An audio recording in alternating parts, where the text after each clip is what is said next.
The steam swirled in the locker room like thick fog rolling over a battlefield. The tiled floor glistened under the fluorescent lights, and the sound of running showers echoed like hollow drums. It was the after-hours lull, the time when most students had already left, but the smell of soap, sweat, and hot water still lingered heavy in the air. She stood under the spray of a showerhead at the far end, letting the water cascade over her pale skin, washing away the exhaustion of a long day. Her name was Elara, the quiet transfer student everyone whispered about. She rarely spoke, kept to herself, and carried a heaviness in her eyes that no one could quite explain. But quietness was weakness in the jungle of high school. Predators smelled it, circled it, and pounced when the moment was right. And that moment arrived in the form of 3 boys, tall, cocky, arrogant, with swagger in their steps and cruelty carved into their smirks. They were the type who fed on intimidation, who needed to humiliate others to feel alive. And now, they had their prey. They didn't announce themselves at first. They lingered by the lockers, pretending to joke, throwing towels at each other, waiting for her to turn. Then, as she shut the shower valve and reached for her towel, the first boy, a broad-shouldered football player with a shaved head, snickered loudly. "Look at her," he sneered. "Like some kind of broken doll, skinny, pale, no wonder she eats alone." The second one, lanky and sharp-faced, joined in with a laugh. "What's with all those scars, huh? Looks like someone used her for knife practice." The third, the boldest, stepped closer, his voice dripping with mockery. "Or maybe she just carves herself up for fun. Damn, no wonder she hides in the showers late. Scared we'd see the freak she really is." Their laughter bounced off the tiled walls, cruel and cutting. Elara froze for a moment, her hand gripping the towel. She felt the familiar burn in her chest, the same one she'd felt in countless schools before this one. Always the outsider.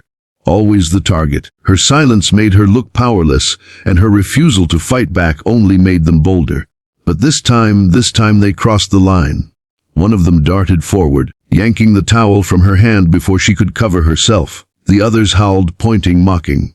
"Look at her. She's nothing. What a joke." Elara stood still, water droplets glistening on her skin.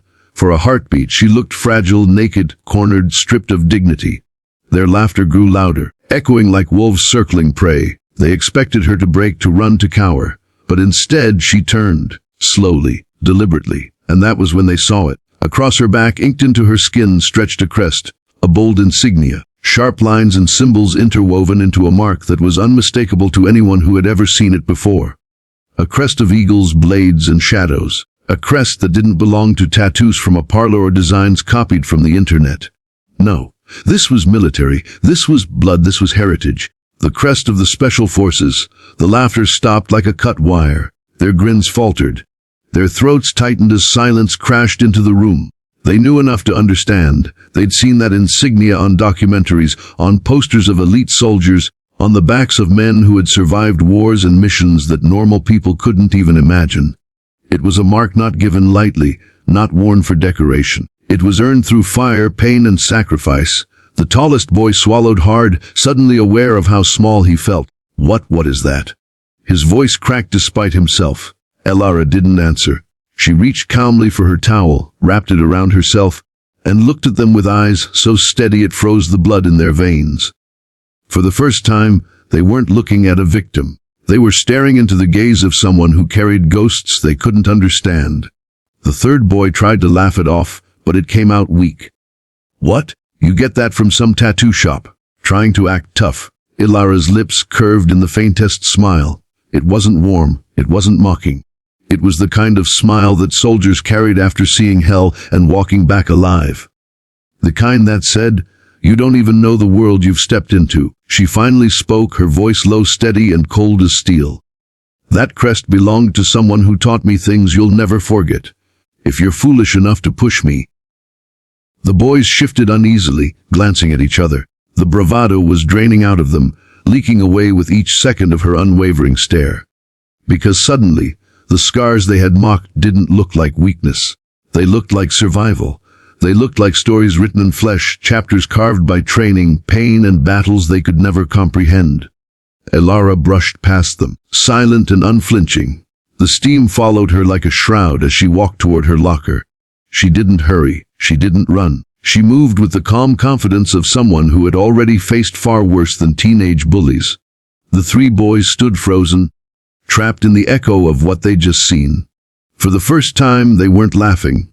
For the first time, they realized they had picked a fight with something far beyond their reach. And deep inside, a shiver ran through each of them.